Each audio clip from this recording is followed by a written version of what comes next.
Hi everyone, Chris from Chris London Online. Today we are talking about scaling your Facebook ad campaigns, but then ensuring that you are continuing to make sales and profit and not just burning through your cash. So scaling your Facebook campaigns is an exciting thing to do. So what we want to be looking at is we've got some successful Facebook campaigns going at the moment. What is it that we can do to make extra money, extra turnover, extra profit, and generate more inquiries? So it's an exciting place to be, but it's a worrying place to be as well, because what you're thinking is, well, what if I put more money on it and it doesn't perform and I start burning more cash than I'm actually bringing in? So it's really about how you can scale it effectively without burning your budget. So what I mean by scaling your ad campaigns, for those of you who don't know, is you might be running a campaign on, say, £5 or £10 a day, and it's making a decent return of ad spend. So you decide, okay, I want to increase that amount of daily ad spend so that I make even more. So for example, if for every £10 you were putting down, you made £50 back. If I put £20 down, do I make £100 back or more or less?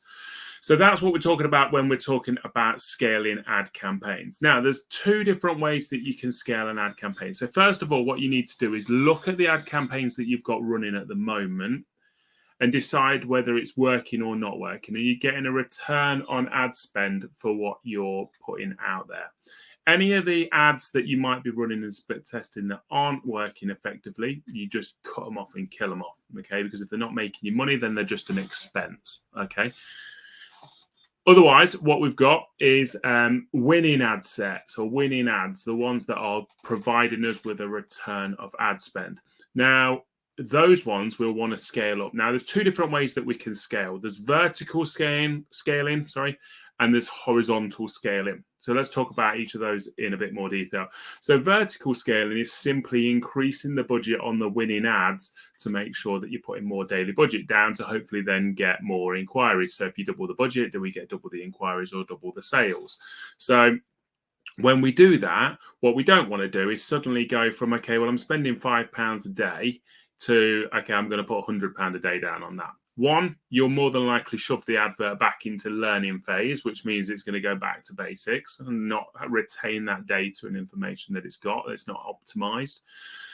So what we ideally want to do is either increase it roughly by about 20% over a couple of days, and then another 20%, and then another 20% if it's working. Okay, now if you're on a very small budget, you can go from sort of £5 a day to £10 a day. But what we don't want to do is go from £5 a day to about £100 a day.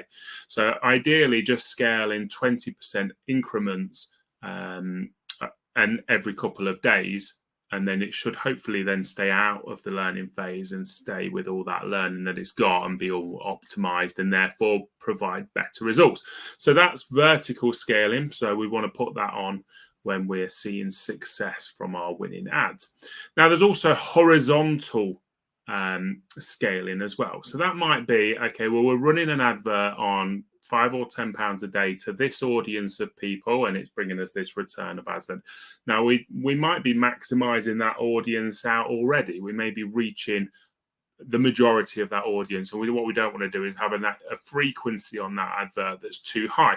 So instead, what we'll do is we might go, okay, well, let's duplicate that ad, but we're going to show it to a different segment of the audience. So, for example, if this ad was targeted towards females 25 to 30, we may go, okay, well, let's duplicate that ad, and with the same budget, let's show it to females 30 to 35. So we've got an advert at 25 to 30, which we know is running nicely, and then we're going to have an advert for 30 to 35-year-olds, for example, or a completely different audience based off of demographics or interests or whatever we want. So that's horizontal scaling. So the easiest thing to do is the vertical scaling, as long as the frequency isn't too high and you're not maximizing out that audience. Otherwise, you're going to have to go horizontal. In an absolute aggressive way, you're going to go vertical and horizontal at the same time. But the key with any scaling or any ad campaign, whether you're scaling it or not, is to just monitor and adjust as needed. We talk about analyzing the insights and the analytics all the time, but it is really important, especially when you're putting money down on adverts. We want to know, are we getting a return on ad spend? And then what you can do is you can monitor if it's horizontal. You can monitor those different audiences, which is performing best. Now, you might get one that performs better, but you're still quite happy with the one that isn't performing quite as well, but it's still getting half decent results. Or it might be that that audience just doesn't work, and therefore you need to kill it off after a while and maybe look for a different audience. So horizontal and vertical are two different ways that you can scale your ad campaigns, monitor those ad campaigns and know what's working and what's not working for you. Usually increase that budget if you're wanting to go vertically, 20% every couple of days to make sure that you stay with all that learning that your advert's done and that it's fully optimized. Need any help or support? Get in touch with us here at Chris London Online for any of your paid ads management, whether that's Google, Facebook, Instagram, or LinkedIn. We're happy to have a chat with you for all of your social media marketing needs. Get in touch with us, drop a comment on this video, send us a direct message. We'd be happy to have a chat with you, jump on a Zoom call, discuss different options with you, and see how we can help your business. But for now, thank you so much for watching, and I'll catch you all again very soon.